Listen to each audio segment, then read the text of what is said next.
இந்த வீடியோல வந்து பாத்தீங்கன்னா மகா சிவராத்திரி எல்லாருமே வந்து செலிப்ரேஷன் பண்ணிட்டு இருப்பாங்க. ஆக்சுவலா மகா சிவராத்திரி அப்படின்றது வந்து ஒரு கொண்டாடப்பட வேண்டிய விழா கிடையாது. அது வந்து ஒரு நோன்பு, அது வந்து ஒரு விரத முறை தான் வந்து மகா சிவராத்திரி. ஸோ இந்த மகா சிவராத்திரிக்கு என்னென்ன விரத முறைகள் வந்து கரெக்டா வந்து ஃபாலோ பண்ணணும் அப்படின்ற மாதிரியான ஒரு 7 விதிமுறைகள் வந்து சொல்லப்படுது. ஸோ அதை பத்தின வீடியோ தான் இது. இது வந்து நானாலாம் சொல்ல கிடையாது. மகா சிவராத்திரி கர்ப்பம் அப்படின்னு சொல்லிட்டு ஒரு நூல் ஒன்று இருக்கு. இந்த நூல் யார் எழுதுனாங்க அப்படின்னு பாத்தீங்கன்னா மறைஞான சம்பந்தர் அப்படின்றவர்னால வந்து இந்த புக் வந்து எழுதப்பட்டிருக்கு. இந்த புக்ல தான் வந்து சொல்லப்பட்டிருக்கு இப்படிதான் வந்து சிவராத்திரிக்கு வந்து விரத முறைகள் வந்து இருந்தாகணும், இது மாதிரி தான் நீங்க ஃபாலோ பண்ணி ஆகணும் அப்படின்ற மாதிரியான ஒரு 7 விதிமுறைகள் சொல்லப்பட்டிருக்கு. ஸோ அந்த விதிமுறைகளை தான் வந்து இப்போ இன்னைக்கு வந்து நான் வந்து உங்கள்கிட்ட வந்து சொல்ல போறேன். ஸோ இதெல்லாம் தெரிஞ்சுக்கிட்டு நீங்க வந்து மகா சிவராத்திரி விரதம் இருக்கீங்க அப்படின்னா, இதெல்லாம் தெரிஞ்சுக்கிட்டு போய் விரதம் இருந்தீங்க அப்படின்னா இன்னும் நல்லாவே வந்து உங்களுக்கு வந்து அந்த இறைவனுடைய அருள் வந்து கண்டிப்பா வந்து கிடைக்கும். ஏன்னா அதுல சொல்லப்பட்ட விதிமுறைகள்லாம் அந்த மாதிரி. ஸோ இதுபடி ஃபாலோ பண்ணி எல்லாரும் நீங்க ஃபாலோ பண்ணிட்டு இருக்கீங்களா அப்படின்னு கேட்டா எனக்கு தெரிஞ்சு 100க்கு 90% சொல்லுவேன் இதுபடி யாருமே வந்து விரத முறைகளை வந்து ஃபாலோ பண்ணல அப்படின்னு தான் சொல்லுவேன். சோ அப்படி என்னதான் சொல்லியிருக்காங்க அப்படின்றத இப்ப உண்மை ஒண்ணா வந்து இப்ப நம்ம இந்த வீடியோல வந்து பாத்திரலாம்.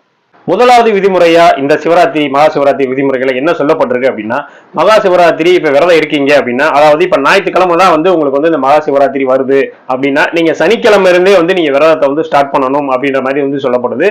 ஆனா யாருமே வந்து பாத்தீங்கன்னா அந்த முந்தின நாளே வந்து விரதம் இருக்க மாட்டாங்க. முந்தின நாள் வரைக்கும் நல்லா சாப்பிட்டுட்டு குடிச்சிட்டு எல்லா பழக்கம் பண்ணிட்டு இருப்பாங்க. திரும்ப காலையில வந்து விடிஞ்சோடனே வந்து குளிச்சுட்டு நான் வந்து சிவராத்திரி விரதம் இருக்க போறேன் அப்படின்ற மாதிரி சொல்லுவாங்க. சோ அது வந்து முற்றிலுமா இது வந்து தவறு அப்படின்ற மாதிரி வந்து சொல்லுது. மேக்சிமம் அந்த முந்தின நாளே வந்து நீங்க வந்து அந்த விரதத்துக்கு வந்து தயாரா இருக்கணும். சோ அந்த நாள்ல இருந்தே நீ வந்து விரதத்தை வந்து ஸ்டார்ட் பண்ண ஆரம்பிச்சிடும். முடிஞ்ச அளவுக்கு அன்னைக்கு முந்தின நாளே வந்து பாத்தீங்கன்னா அசைவ உணவு அது மாதிரி எல்லாத்தையுமே தவிர்த்தணும். மது பழக்கம் அந்த மாதிரி எந்த வித பழக்கமே இல்லாம முந்தின நாளே வந்து அந்த விரதத்துக்கான நெறிமுறைகளை வந்து நீங்க வந்து கடைபிடிக்க ஆரம்பிச்சிடணும் அப்படின்றதா வந்து அந்த புக்ல போடப்பட்ட அந்த முதல் விதி. அடுத்த இரண்டாவதா என்ன விதிமுறைகள் ஃபாலோ பண்ணப்பட்டிருக்கு அப்படின்னு பாத்தீங்கன்னா, அன்னைக்கு சிவராத்திரி அன்னைக்கு, அதாவது நான் ஞாயிற்றுக்கிழமை சொன்னா நீங்க ஞாயிற்றுக்கிழமை வச்சுக்கோங்க. ஞாயிற்றுக்கிழமை வந்து சிவராத்திரி அப்படின்னா அன்றைய காலையில இருந்து நைட்டு ஃபுல்லாவே வரைக்குமே வந்து நீங்க எதுவுமே வந்து சாப்பிடக்கூடாது. ஒன்லி நீங்க வந்து தண்ணீர் மட்டும் தான் குடிக்கணும் அப்படின்ற மாதிரி தான் வந்து சொல்லப்பட்டிருக்கு. அப்ப வந்து நான் வேலைக்கு போறேன் இந்த மாதிரிலாம் பண்றேன் அப்படிலாம் என்ன பண்றது அப்படின்னா, முடியாதவங்க, அதாவது உங்களால வந்து அந்த விரதம் இருக்க முடியும் அப்படின்னா வந்து பிரச்சனை இல்லை, நான் வந்து மாத்திரை போடணும் எனக்கு வந்து வேலை பழு இந்த மாதிரிலாம் இருக்கு அப்படின்னு நினைக்கிறவங்க மட்டும் என்ன பண்ணலாம் அப்படின்னு வந்து பாத்தீங்கன்னா, பால் சாப்பிட்டுக்கலாம், பழம் சாப்பிட்டுக்கலாம். அது மட்டும் இல்ல இந்த சத்து மாவுல வெள்ளம் கலந்து அந்த மாதிரி வந்து சாப்பிட்டுக்கலாம். இது மட்டும் தான் வந்து அலோடு. இதை தவிர வேற மத்த எந்த விதமான சாப்பாடுகள், வேக வைத்த உணவுகள் எதுவுமே வந்து அலோடு கிடையாது.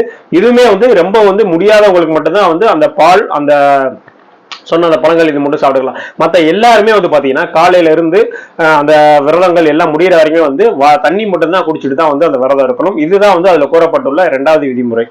மூன்றாவதா வந்து பாத்தீங்கன்னா, நீங்க சிவராத்திரி அன்னைக்கு அந்த விரதம் இருக்கீங்கல்ல, அந்த ஞாயிற்றுக்கிழமைன்னு சொன்னல, சோ காலையில வெள்ளனா வந்து எந்திரிச்சு குளிச்சுட்டு உங்க வீட்டுல வந்து சிவன் சிலை இருந்தாலும் சரி, இல்ல போட்டோவா இருந்தாலும் சரி, இல்ல லிங்கமா இருந்தாலும் சரி, எதா இருந்தாலும் சரி, குளிச்சுட்டு காலையில வந்து அதுக்கு ஒரு சின்ன ஒரு பூஜை மாதிரி வந்து பண்ணிட்டு, இப்ப வந்து நான் விரதம் வந்து ஸ்டார்ட் பண்ண போறேன், இந்த விரதம் முடிகிற வரைக்கும் நீ தான் வந்து கூட இருந்து எனக்கு வந்து நல்லபடியா பாத்துக்கணும் அப்படின்னு சொல்லி வேண்டிட்டு நம்ம எப்பயும் போல விரதம் வந்து இருக்கணும். அதே மாதிரி சாயந்தரம் நீ ஈவினிங் வந்து ஒரு 6 மணிக்கு மேலதான் கோயிலுக்கு போவீங்க. 6 மணில இருந்தா வந்து பூஜையே வந்து ஸ்டார்ட் ஆகும். சோ அந்த சாயந்தரம் போகும்போது நீங்க வந்து குளிச்சுட்டு தான் போகணும். சோ அந்த சிவராத்திரி அன்னைக்கு நீங்க வந்து 2 வேளை வந்து குளிச்சுட்டு அதுக்கப்புறம் தான் வந்து கோயிலுக்கு போகணும். சோ இந்த விதிமுறைகளும் வந்து அந்த புக்ல வந்து போடப்பட்டிருக்கு. 4வதா வந்து பாத்தீங்கன்னா, அந்த சிவராத்திரி அன்னைக்கு நைட் வந்து பாத்தீங்கன்னா சிவன் கோயில வந்து அந்த 4 கால பூஜையுமே 4 சாம பூஜையுமே வந்து நடக்கும். எந்தெந்த டைம்ன்றது உங்களுக்கு தெரியும். 6 to 9, 9 to 12, 12 to 3, 3 to 6 இந்த 4 கால பூஜையுமே வந்து அங்க நடக்கும். இந்த 4 கால பூஜையுமே வந்து அந்த விரதம் இருக்கவங்க வந்து கண்டிப்பா வந்து பாத்துருக்கணும். ஆனா இங்க நிறைய பேர் என்ன பண்ணுவாங்க அப்படின்னா, காலையில இருந்து விரதம் ஃபுல்லா இருந்துருவாங்க. கரெக்டா போயிட்டு ஒரு 2 சாம பூஜை மட்டும் நான் வந்து பாத்துட்டு வந்தேன், இல்ல கடைசி 2 மட்டும் பாத்துட்டு வந்தேன், இல்ல அந்த நடுவுல ஒன்னே ஒண்ணு மட்டும் பாத்துட்டு வந்தேன் அப்படிம்பாங்க. சோ அது வந்து விரத முறை கிடையாது. நீங்க விரதம் இருக்கீங்க, சிவராத்திரி விரதம் இருக்கீங்க அப்படின்னா டோட்டலா அந்த 4 சாம பூஜைகளுமே வந்து பார்க்கணும் அப்படின்ற மாதிரி தான் அந்த விதிமுறை சொல்லப்பட்டிருக்கு. திரும்பவும் சொல்றேன், இந்த விதிமுறைகள் நானும் சொல்ல கிடையாது. அந்த மகா சிவராத்திரி கர்ப்பம்ன்ற நூல்ல மறைமலை சம்பந்தர்னு சொன்னல, மறைஞான சம்பந்தர் அப்படின்னு அவர் சொன்ன விஷயத்தை தான் வந்து நான் வந்து உங்கள்கிட்ட சொல்லிட்டு இருக்கேன். அடுத்து 5வதா பாத்தீங்கன்னா, எப்பயுமே வந்து அந்த விரதம் இருக்கீங்க அப்படின்னா உங்க வாயில வந்து எப்பயுமே வந்து அந்த சிவாய நம அப்படின்ற மாதிரியான உச்சரிப்பு வந்து எப்பயுமே வந்து இருந்துகிட்டே இருக்கணும். இல்லைன்னா வேலை பழு இருக்கு, அது இருக்கு, இது இருக்கு அப்படின்னா உங்களுக்கு டைம் கிடைக்கும் போது கூட எப்பெல்லாம் டைம் கிடைக்குது அப்பெல்லாம் வந்து அந்த சிவாய நம்ம அப்படின்ற மாதிரி சொல்லிக்கிட்டே இருக்கணும். முடிஞ்ச அளவுக்கு அன்னைக்கு ஒரு நாளாவது எந்த பொய்யும் பேசாம, யாரை பத்தியும் புறணி சொல்லாம அந்த மாதிரி விஷயங்கள்லாம் கடைபிடிச்சீங்க அப்படின்னா இன்னுமே வந்து அருமையா இருக்கும். அடுத்த ஆறாவதா பாத்தீங்கன்னா, நீங்க வந்து அன்னைக்கு வந்து இங்க பூஜைக்கு போறீங்க. இப்ப ஞாயிற்றுக்கிழமை சொன்னல, சோ அந்த ஞாயிற்றுக்கிழமை நீங்க வந்து அன்னைக்கு நைட்டு சிவராத்திரி நைட்டுக்கு சிவன் கோயிலுக்கு போறீங்க, 4 கால பூஜையும் பார்க்க போறீங்க அப்படின்னா அந்த பூஜை வந்து நடைபெற்று இருக்கும். சோ அது வந்து கொஞ்சம் டைம் எடுக்குவாங்களா, அலங்காரம்லாம் பண்ணிட்டு இருப்பாங்க. அந்த டயத்துல என்னெல்லாம் நடக்கும் அப்படின்னு பாத்தீங்கன்னா, மேக்சிமம் வந்து எல்லாருமே வந்து பாத்தீங்கன்னா பேசிட்டு இருப்பாங்க, இல்ல போன் எல்லாம் நோண்டிட்டு இருப்பாங்க. சோ அந்த மாதிரி விஷயங்கள் பண்ணிட்டு இருப்பாங்க. சோ அந்த மாதிரி விஷயங்கள்லாம் பண்ணவே கூடாது. சோ அந்த நேரத்துல வந்து நீ என்ன பண்ணணும்னா, ஒரு தேவாரம் எடுத்து படிக்கலாம், திருவாசகம் எடுத்து படிக்கலாம், சிவபுராணம் படிக்கலாம், சிவஸ்தோத்திரம் படிக்கலாம். சோ அந்த மாதிரி விஷயங்களை எடுத்து படிச்சு பாராயணம் பண்ணணும் அப்படின்னு தான் வந்து சொல்லப்பட்டிருக்கு.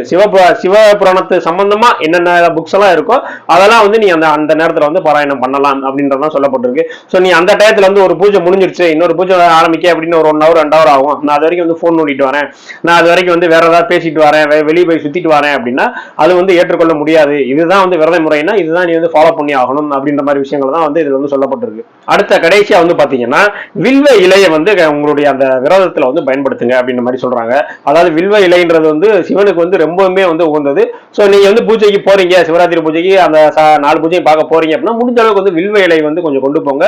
சோ அதன் மூலமா வந்து சாமியை வந்து நீங்க வந்து தரிசிங்க அப்படின்ற மாதிரி சொல்லப்படுது.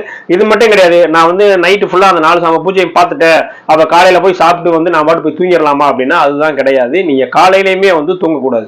சோ காலையிலுமே நீங்க அந்த பூஜையெல்லாம் முடிஞ்ச பிறகு காலையில என்ன பண்ணணும் அப்படின்னா, உங்கள பக்கத்துல இருக்க ஏதாவது ஒரு ஏழை எளியவங்க ரொம்ப முடியாதவங்களா இருப்பாங்களா, சோ அவங்களுக்கு உங்களால முடிஞ்சத ஒரு அன்னதானமோ ஏதாவது ஒன்று சாப்பாடோ ஏதாவது ஒன்று வந்து நீங்க வந்து வாங்கி கொடுக்கணும்.